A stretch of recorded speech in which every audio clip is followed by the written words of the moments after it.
14 kilómetros. Eso es lo que separa Europa de África en el punto más estrecho del Mediterráneo. 14 kilómetros que, durante décadas, fueron la arteria más rentable del narcotráfico en Europa. Un hombre construyó sobre ese canal de agua un imperio. Otro hombre lo heredó. Y cuando el Estado fue a buscarlo, ya había desaparecido. 2 veces.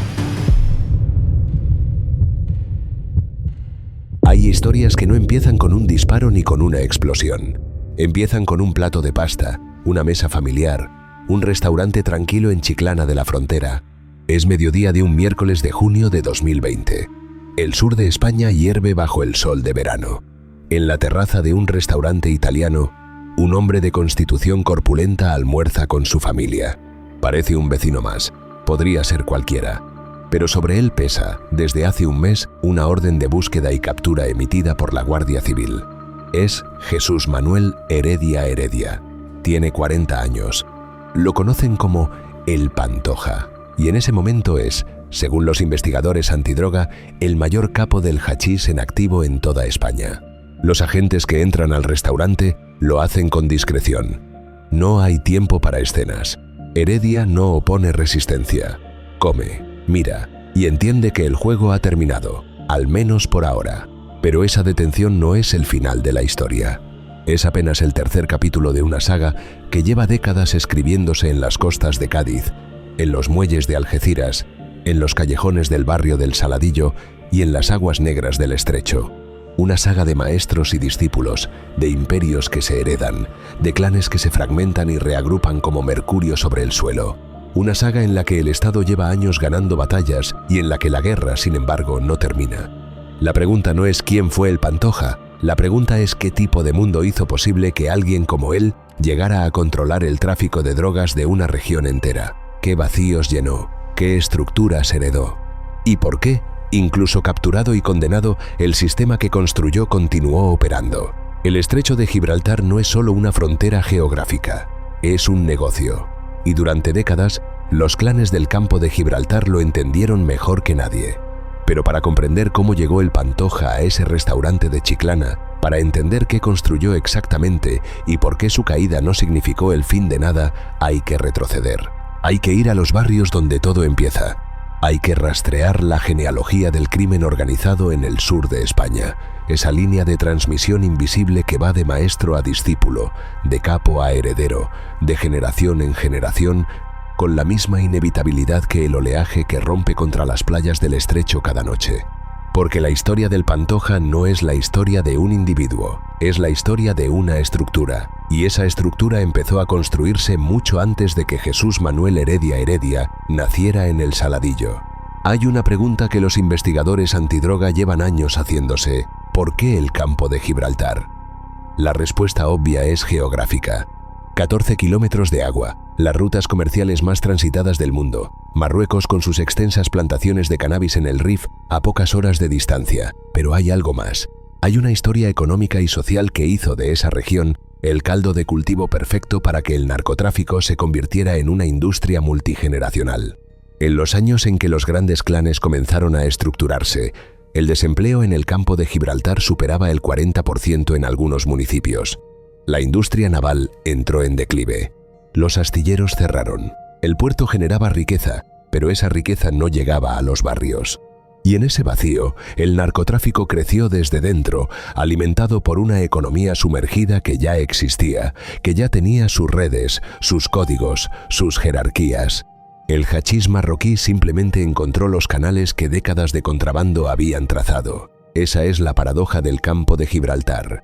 Un lugar que aspiraba a ser parte de la modernidad española y que al mismo tiempo sostenía una economía paralela tan arraigada que 3 décadas de operaciones policiales no han conseguido extirparla, solo desplazarla. Algeciras no es una ciudad que aparezca en las guías de turismo. No tiene monumentos famosos ni playas de postal. Lo que tiene es el puerto de contenedores más importante del sur de Europa, una bahía perpetuamente gris por los gases del tráfico marítimo y una tasa de desempleo que, en los años de mayor crisis, llegó a duplicar la media nacional. Lo que tiene, también, es el Estrecho. Durante generaciones, el campo de Gibraltar fue tierra de paso, de emigrantes que cruzaban hacia el norte, de mercancías que circulaban entre continentes, de dinero que fluía sin demasiados controles por una región que siempre vivió en los márgenes del Estado. En ese contexto, el contrabando no era solo un delito, era, en muchos barrios, una economía paralela tan antigua como la propia ciudad. El barrio del Saladillo, en Algeciras, es uno de esos lugares donde la distancia entre la pobreza y el crimen organizado se mide en generaciones. Calles estrechas, bloques de viviendas amontonados, jóvenes que desde la adolescencia entienden que el trabajo en las collas, los grupos de porteadores que transportan los fardos de hachís desde la playa hasta los vehículos de carga, es una salida tan válida como cualquier otra. Es en ese barrio donde nació Jesús Manuel Heredia Heredia. Y es en ese barrio donde, siendo apenas un adolescente, empezó a trabajar para el hombre que, por aquel entonces, era el rey del estrecho. Su nombre era Abdellah el Haj Sadek Membri. Su apodo, el Messi del hachís. No era un apodo irónico, era una descripción técnica. Al igual que el astro argentino transformó el fútbol con su habilidad para sortear rivales y encontrar huecos donde otros no los veían, el Haj había transformado el narcotráfico en el estrecho con una destreza logística que dejaba atónitos a los investigadores. Era hispano-marroquí, conocía ambos lados del mar, tenía los contactos en los grandes laboratorios del Rif marroquí y sabía cómo mover toneladas de hachís sin que el rastro documental lo comprometiera directamente. Durante años, el Messi del hachís operó en la cima de un sistema que combinaba la brutalidad, cuando era necesaria, con una eficiencia empresarial que muchos analistas policiales comparaban con estructuras corporativas. Por debajo de él, docenas de personas, pilotos de narcolancha, vigilantes con drones improvisados, conductores de vehículos de transporte, abogados que gestionaban propiedades, testaferros que prestaban sus nombres para registrar inmuebles y vehículos. Una cooperativa del crimen, decían algunos guardias civiles con experiencia en la zona. Jesús Heredia entró a ese mundo desde abajo. Primero como organizador de collas, el eslabón más visible y más prescindible de la cadena. Luego como coordinador de logística. Poco a poco, con una combinación de lealtad absoluta, capacidad de trabajo y carisma natural, fue escalando en la jerarquía. Los investigadores que lo siguieron durante años describían al Pantoja como alguien que nunca perdía la calma, que gestionaba los conflictos internos antes de que escalaran y que tenía una capacidad inusual para compartimentar las operaciones. Nadie sabía demasiado, nadie tenía acceso a todo el sistema. Era, en esencia, el alumno perfecto. Y junto a los Pantoja existía otro clan igualmente poderoso, los hermanos Antonio y Francisco Tejón, conocidos como los Castañas. Dos organizaciones distintas, con territorios diferenciados, pero que compartían la misma cúpula de proveedores marroquíes y en ocasiones operaban en paralelo. Los Castañas controlaban más el radio del estrecho clásico, la zona de la línea de la Concepción, San Roque y Tarifa. El Pantoja se fue expandiendo hacia el oeste, hacia la bahía de Cádiz, Chiclana, Barbate. Una división tácita que permitía que ambas organizaciones convivieran sin una guerra abierta entre ellas. Todo ese equilibrio empezó a quebrarse entre 2016 y 2019. Primero los hermanos Tejón fueron procesados y terminaron en prisión. Luego el Messi del hachís, presionado judicialmente, pactó con la Fiscalía su entrega en noviembre de 2017. Se presentó en la comandancia de Algeciras y fue detenido, aunque con una condena inicial que incluía una fianza de 80.000 euros y la obligación de presentarse periódicamente ante el juez, una pena que, para alguien de su nivel, equivalía a una advertencia leve. Pero el mensaje era claro. El Estado había encontrado la forma de alcanzarlos. No tardó mucho en comprender que la presión no iba a cesar. Abdellah el Haj desapareció. Se cree que cruzó el mar en algún momento entre 2018 y 2019 y se instaló en el norte de Marruecos, en Tánger o en alguna ciudad cercana, donde la extradición hacia España era técnicamente posible, pero prácticamente muy difícil. Allí, según los investigadores, siguió activo. No como ejecutor directo de las operaciones, sino como proveedor en la sombra, como el hombre con los contactos reales en el Rif, como el nodo que conectaba el mercado marroquí con los distribuidores europeos. Las organizaciones que habían crecido bajo su tutela seguían necesitándolo, y él seguía cobrando. El hueco dejado por sus mentores fue enorme, y el Pantoja lo vio antes que nadie. Entre 2019 y 2020, Jesús Heredia no solo heredó un negocio, construyó uno nuevo sobre los cimientos del anterior, y lo hizo con una sofisticación que sorprendió a los investigadores que llevaban años siguiéndolo. La innovación más llamativa fue tecnológica. Mientras otros clanes seguían operando con los mismos métodos de la década anterior, el Pantoja introdujo drones para vigilar los movimientos de los patrulleros de la Guardia Civil a lo largo de la costa. Cuando las unidades del SIBE, el Sistema Integrado de Vigilancia Exterior, detectaban un movimiento sospechoso, los agentes de tierra encontraban que la playa ya estaba vacía. El hachís había cambiado de ruta antes de que ellos pudieran reaccionar. Las emisoras Motorola de largo alcance permitían comunicación en tiempo real entre los vigías en tierra y los pilotos de las narcolanchas. Era una guerra electrónica a pequeña escala y por un tiempo el clan la estaba ganando. El método de introducción era dual. Durante el día aprovechaban la cobertura del tráfico de embarcaciones de recreo. Los fines de semana, cuando la bahía de Cádiz y las costas de Algeciras se llenaban de veleros y lanchas de particulares, embarcaciones aparentemente inocentes recogían en alta mar paquetes de hachís descargados desde navíos nodriza. Cada viaje diurno transportaba alrededor de media tonelada. Durante la noche el esquema era diferente y mucho más audaz. Las narcolanchas, embarcaciones semirrígidas de alta potencia, construidas específicamente para superar en velocidad a las patrulleras del Estado, cruzaban el estrecho con cargamentos que podían alcanzar los 3.000 kilos en una sola operación. Cuando la presión policial en el estrecho clásico se intensificó, el sistema se adaptó. Las rutas se desplazaron hacia los caños y marismas de la bahía de Cádiz, esas extensiones de agua poco profunda que se internan en el parque natural. Embarcaciones de fondo plano, capaces de navegar con marea alta por corredores que las patrulleras convencionales no podían seguir, recorrían kilómetros de naturaleza protegida para depositar la droga en puntos de recogida alejados de los controles. La misma geografía que el Estado intentaba proteger como patrimonio natural se convertía en infraestructura logística del narcotráfico. Y cuando las narcolanchas homologadas empezaron a ser ilegales y difíciles de adquirir en España, el clan encontró una solución característica: encargar la fabricación clandestina. A orillas del caño de Sancti Petri, los investigadores desmantelaron lo que llamaron un narcoastillero, un taller que construía embarcaciones de fibra de vidrio por encargo, con dobles fondos y espacios ocultos diseñados para el transporte de droga. Los Pantoja figuraban entre sus principales clientes. Pero quizás el aspecto más revelador del sistema era su estructura financiera. Las propiedades adquiridas con dinero del tráfico, chalets, terrenos, vehículos de lujo, rara vez aparecían registradas a nombre de los propios narcotraficantes. Padres, parejas, parientes lejanos prestaban sus identidades para una red de testaferros que convertía el dinero de la droga en patrimonio inmobiliario aparentemente legítimo. En las afueras de la línea de la Concepción, en una finca rústica de uso agrícola, fue surgiendo con el tiempo lo que los agentes de la Guardia Civil llamaron entre ellos La Piruleta o Villanarco, una comunidad informal donde, lado a lado, varios de los principales narcotraficantes de la región habían construido sus residencias. El Pantoja, Kiko el Fuerte, el hijo de uno de los hermanos Tejón, otros capos menores. Una urbanización del crimen organizado en plena campiña gaditana, donde las reuniones de vecinos podían incluir discusiones sobre márgenes de beneficio con los proveedores marroquíes.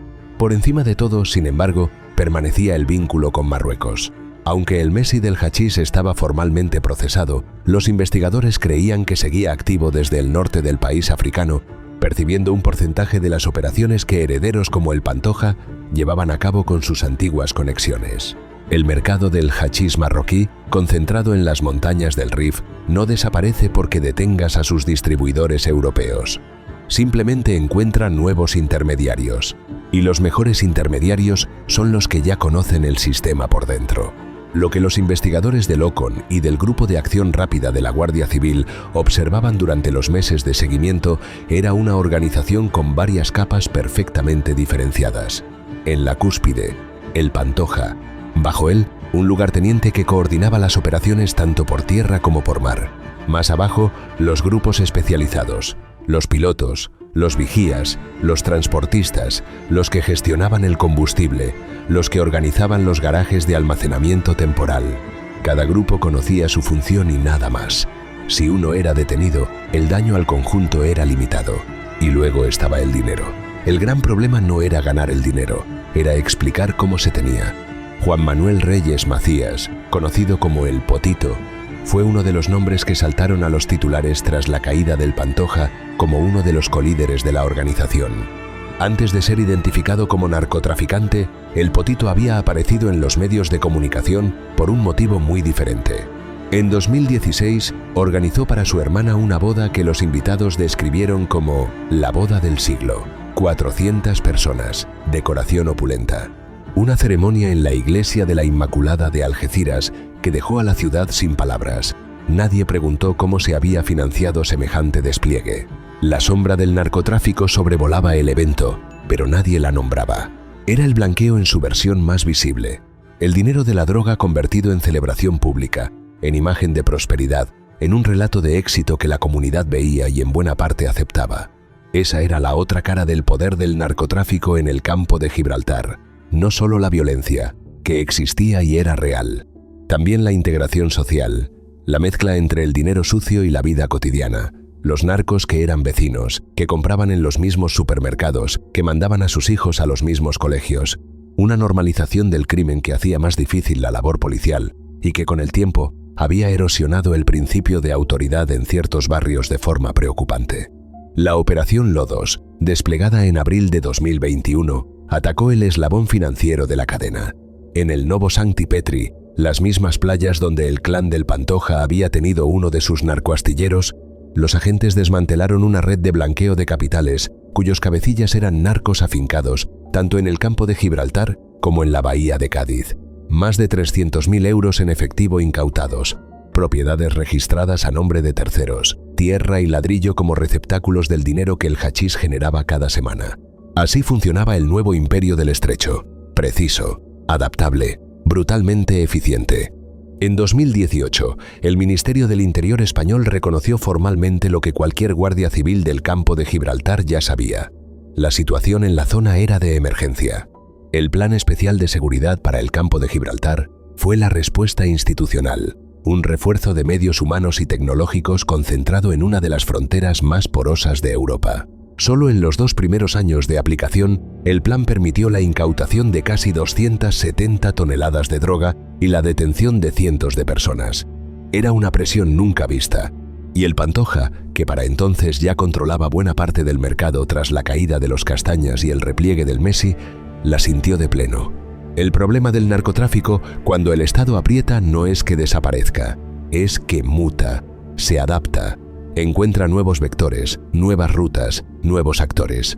Los investigadores veteranos lo describen con la misma imagen siempre. Cuando presionas un globo por un lado, el aire sale por otro. Lo que el Plan Especial consiguió en el Estrecho Clásico en La Línea, en San Roque, en las playas de Tarifa, fue empujar el flujo hacia zonas menos vigiladas, hacia los caños de la bahía de Cádiz, hacia las desembocaduras del Guadalquivir y el Guadiana, hacia la costa de Huelva. Y el Pantoja, con su antena natural para leer los movimientos del mercado, ya había empezado a moverse en esa dirección mucho antes de que la presión lo obligara. La expansión hacia la zona de la Janda Chiclana, Barbate, Vejer de la Frontera, no era solo estratégica. Era también un reconocimiento de que la competencia en el Estrecho Clásico se había vuelto demasiado intensa. Demasiados clanes, demasiadas organizaciones medianas, demasiados grupos jóvenes que no tenían la estructura ni la disciplina de los grandes capos, pero que estaban dispuestos a operar con márgenes más estrechos y a correr más riesgos. En ese contexto, la zona de la Janda ofrecía algo valioso, un radio de acción menos saturado y una geografía igualmente favorable para la entrada de hachís desde el Atlántico. Las señales de alerta llegaron en diciembre de 2019. La Guardia Civil frustró un intento de alijo en la zona de La Ballenera, en Algeciras. Durante la huida, uno de los miembros del clan, un vecino de Ceuta, embistió deliberadamente con su vehículo un coche patrulla de la Benemérita. No era impulsividad, era una táctica desesperada. El sistema estaba siendo cercado.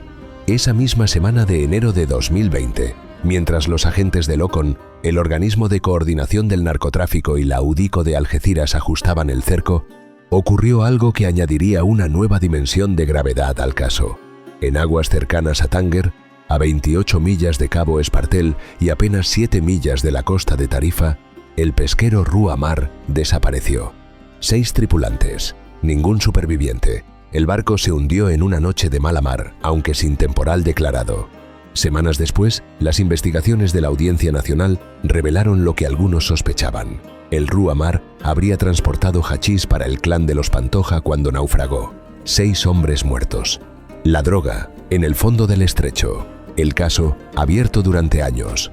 El armador del barco, que años después aparecería involucrado en otro alijo de toneladas de hachís en el puerto de Barbate, enfrentaba acusaciones que incluían homicidio.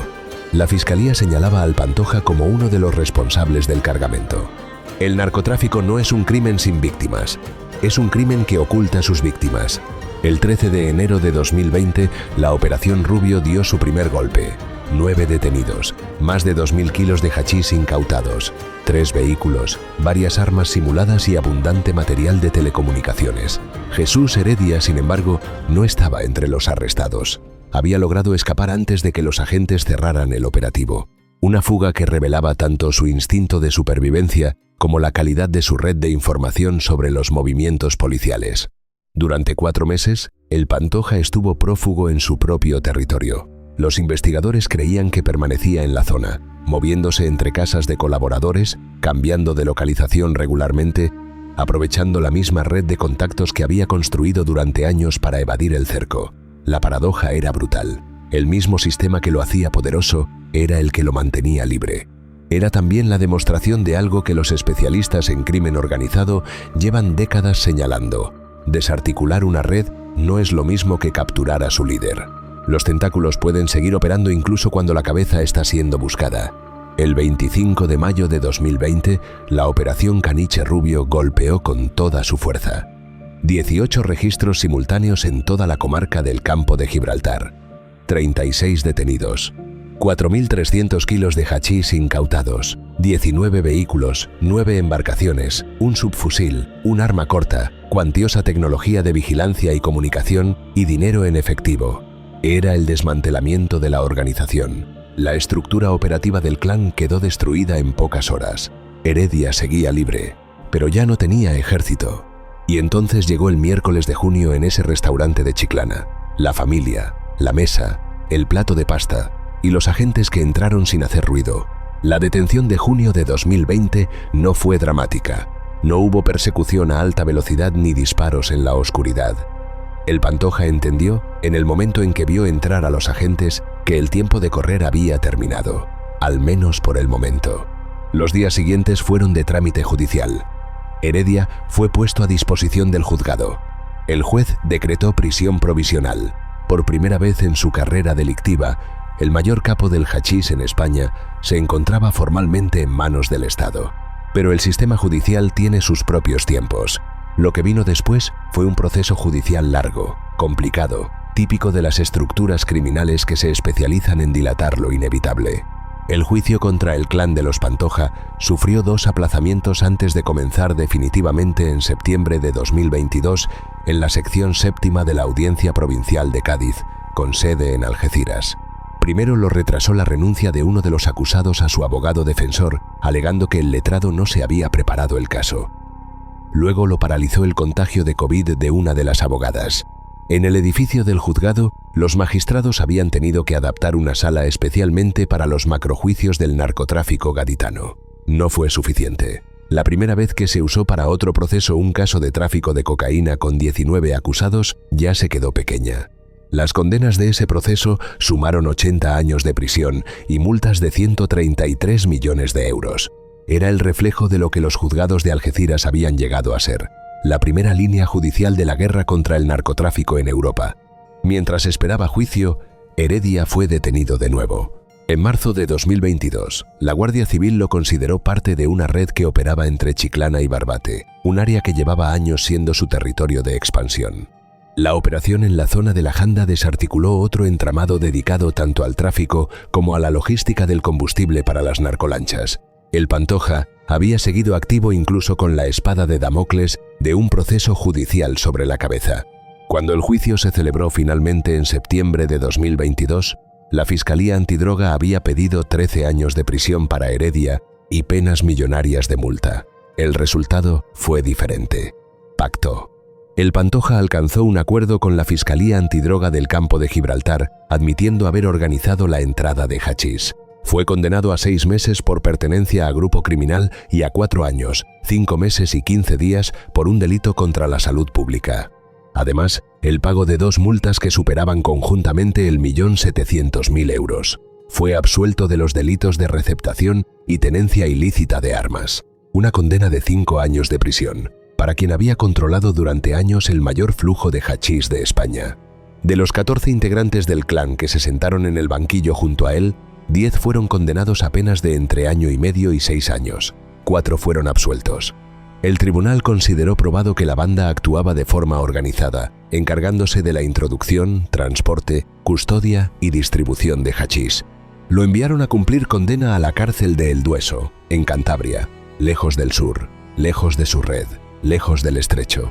La elección de un centro penitenciario en el norte de España para los grandes narcos andaluces era una política deliberada: alejarlos de su entorno, de sus contactos, de los recursos que podrían movilizar desde dentro de una prisión en su propia región. Parecía el fin de la historia. No lo era. Mientras Heredia cumplía condena, el sistema penitenciario español seguía su lógica interna. En 2022, el Ministerio del Interior había modificado la Instrucción 1/2012, la normativa que regula los permisos de salida para los reclusos. Desde entonces, los expedientes de sanciones y faltas dentro de prisión ya no se computaban para evaluar la conducta del interno ni para decidir si se le concedían permisos. La nueva política buscaba demostrar resultados de reinserción y proyectar hacia Europa una imagen de un sistema penitenciario moderno y rehabilitador. Sus críticos, incluidos sindicatos de funcionarios de prisiones, advertían que se estaba poniendo en la calle a reclusos que aún no estaban preparados para disfrutar de permisos. El sindicato Tu abandono me puede matar lo decía con dureza. Se estaba sacrificando la seguridad en el altar de las estadísticas. El caso del Pantoja fue, para esos críticos, una prueba de sus advertencias. Instituciones Penitenciarias decidió progresar a Jesús Heredia al 3er grado, el régimen de semilibertad. Le correspondía trasladarse al Centro de Inserción Social de Algeciras para terminar allí de cumplir su condena. El sistema le otorgó unos días de permiso para cubrir el desplazamiento desde Cantabria hasta Cádiz. Unos días que, como establecía el procedimiento, el interno debía gestionar por su propia cuenta. Era marzo de 2025. Faltaban apenas semanas para que tuviera que enfrentarse a un nuevo juicio, el del pesquero Rua Mar, donde la Fiscalía lo señalaba como uno de los responsables del cargamento de hachís que el barco llevaba en sus bodegas cuando naufragó con 6 hombres a bordo en enero de 2020. 5 años de investigación. Un proceso judicial que había paralizado familias en espera de una explicación sobre la muerte de sus padres, hermanos, maridos. La Audiencia Nacional esperaba. Los fiscales tenían los argumentos preparados. Jesús Heredia recogió sus pertenencias en El Dueso, salió por la puerta de la prisión y no apareció en el CIS de Algeciras el lunes siguiente. La Audiencia Provincial de Cádiz emitió una nueva orden de búsqueda y captura. Era la 3ª vez que Heredia se convertía en fugitivo. Y esta vez, con un juicio por homicidio en el horizonte y la red del narcotráfico aún parcialmente operativa en el sur, nadie sabía con certeza hacia dónde había ido. Era la misma historia de siempre, el mismo hombre, el mismo instinto, la misma capacidad para desaparecer cuando el cerco se cierra. El patrón se había repetido en enero de 2020, cuando escapó de la primera oleada de la Operación Rubio. Se repetía ahora, 5 años después, con una condena judicial en la mano y un proceso penal inminente por 6 muertos. En noviembre de 2025, la Policía Nacional actualizó la lista de los 10 fugitivos más buscados de España. Junto a asesinos y tratantes de personas, aparecía el nombre de Jesús Manuel Heredia Heredia. Para localizar a los prófugos, ese año habían incorporado una herramienta nueva, inteligencia artificial, capaz de recrear cómo podrían haber cambiado de aspecto físico para pasar desapercibidos. 40 años, complexión corpulenta, alta peligrosidad, paradero desconocido, un correo electrónico habilitado para que la ciudadanía colaborara. La modernidad tecnológica del Estado puesta al servicio de encontrar a un hombre del barrio del Saladillo que había aprendido el oficio de la clandestinidad en la misma escuela que su maestro, el Messi del hachís, que llevaba años desaparecido en el norte de Marruecos. La historia del Pantoja es, en muchos sentidos, la historia del narcotráfico en el campo de Gibraltar, no la historia de un hombre excepcional. La historia de un sistema que produce hombres como él con la regularidad de una cadena de montaje. Después de la operación Caniche Rubio, los investigadores hablaban del nivel 2. En una escala del 1 al 10, decía un veterano guardia civil a los medios, el tráfico de hachís en la línea estaba en el 2. Poco hachís cruzando por las rutas clásicas. Mucho tabaco de contrabando llenando el hueco. Y la droga desplazándose. Hacia el río Guadiaro, hacia Sabinillas, hacia Estepona, hacia Marbella. La presión en un punto no destruye el flujo, lo redirige. El clan de los Pantoja fue condenado. 10 de sus 14 miembros juzgados recibieron penas de entre año y medio y 6 años de prisión. El sistema demostró que podía funcionar cuando se le daban los medios. Los juzgados de Algeciras se convirtieron en el centro de una maratón judicial sin precedentes. 24 juicios contra 250 traficantes distribuidos en 13 meses. Pero al mismo tiempo, el caso Rua Mar seguía abierto, como una herida que el tiempo no cerraba. 6 familias esperando justicia por 6 hombres muertos en el fondo del estrecho. Un barco hundido con hachís en sus bodegas para un clan cuyo líder, años después, seguiría prófugo. El narcotráfico tiene víctimas que no aparecen en los titulares habituales. No son los capos ni los agentes. Son los que terminan atrapados en las estructuras más bajas, los que transportan la droga en barcos de pesca porque necesitan el dinero, los que desaparecen en una noche de temporal sin que nadie pregunte demasiado qué estaban haciendo allí. Y luego está el fenómeno que los expertos llamaron atomización. Con la caída de los grandes clanes, el mercado no desapareció, se fragmentó, surgieron grupos más pequeños, más jóvenes, menos estructurados. Pilotos de narcolancha que antes trabajaban para los Castañas o los Pantoja montaron sus propias operaciones. El precio del hachís bajó. Los márgenes se apretaron, y eso hizo que la violencia aumentara entre los clanes secundarios, entre los que se especializaban en una sola función del tráfico: el combustible, el transporte, la vigilancia, y que ahora competían sin la regulación tácita que los grandes capos imponían. El asesinato del Tallena, uno de los aspirantes menores del campo de Gibraltar, cometido por un sicario de 20 años llamado el Pastilla, que se hizo famoso por fugarse de la cárcel de Alcalá Meco días antes de Navidad, ilustraba hacia dónde iba ese mercado. El 9 de febrero de 2024, una narcolancha comandada por Kiko el Cabra, un piloto que llevaba 15 años cruzando el estrecho para distintos clanes, embistió una patrullera de la Guardia Civil en Barbate. Murieron 2 agentes. Era la expresión más brutal de lo que ocurre cuando el narcotráfico se desregula. Más violencia, más imprevisibilidad, más disposición a atacar al propio Estado. El Pantoja desapareció por tercera vez en la primavera de 2025, esta vez con un proceso por 6 muertes colgado sobre él.